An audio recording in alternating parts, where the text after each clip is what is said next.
What's up, guys? My name's Andrew, and I'll be a junior next year. And I wanted to talk to you guys a little bit about how God's been moving through my life, through my reading of Scripture, and how it's been impactful on me during these past couple of weeks.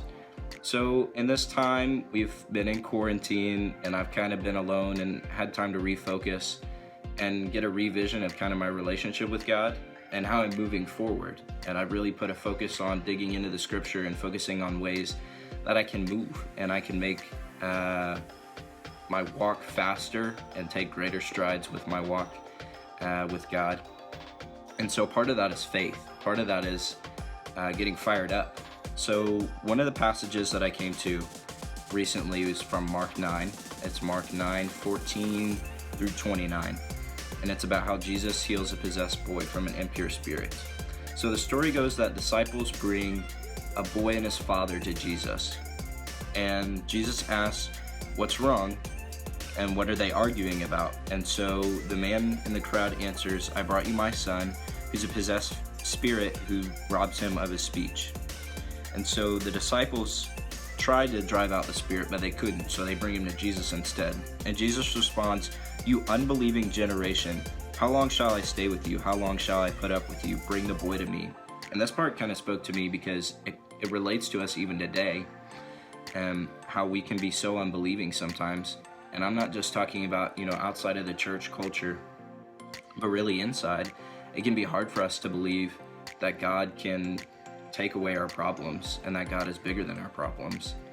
And I can kind of see that in my life, where I've been not afraid to, but kind of trying to deal with things on my own instead of going to God first.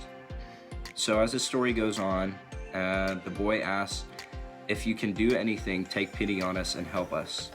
Jesus replies, "If you can, everything is possible for one who believes." Immediately the boy's father exclaimed, "I do believe, help me overcome my unbelief." And I like that part because, me growing up in church, I know I have a belief in God, but sometimes it's hard for me to, truly put my belief first and to move on it and to have faith. And the father here isn't saying it's hard for me to believe. He's saying he does believe, but he has unbelief. He still has reluctance. And I think that's all of us, really. If we had perfect belief in God, wouldn't our lives be a whole lot better?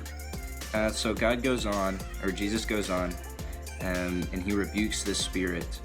And then the disciples ask him later on why they couldn't drive the spirit out. And Jesus replies, "This kind can only come out by prayer."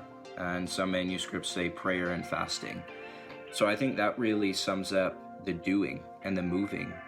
Prayer is an action, and it's devotion. And that's something that I really need to kind of culture and feed in my walk with God. And I think we can all pray a little better. We can all move a little better in our faith.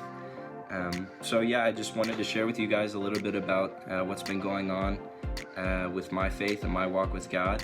And I really do hope that all of y'all are willing to walk with me in growing our faith, in praying more and believing more.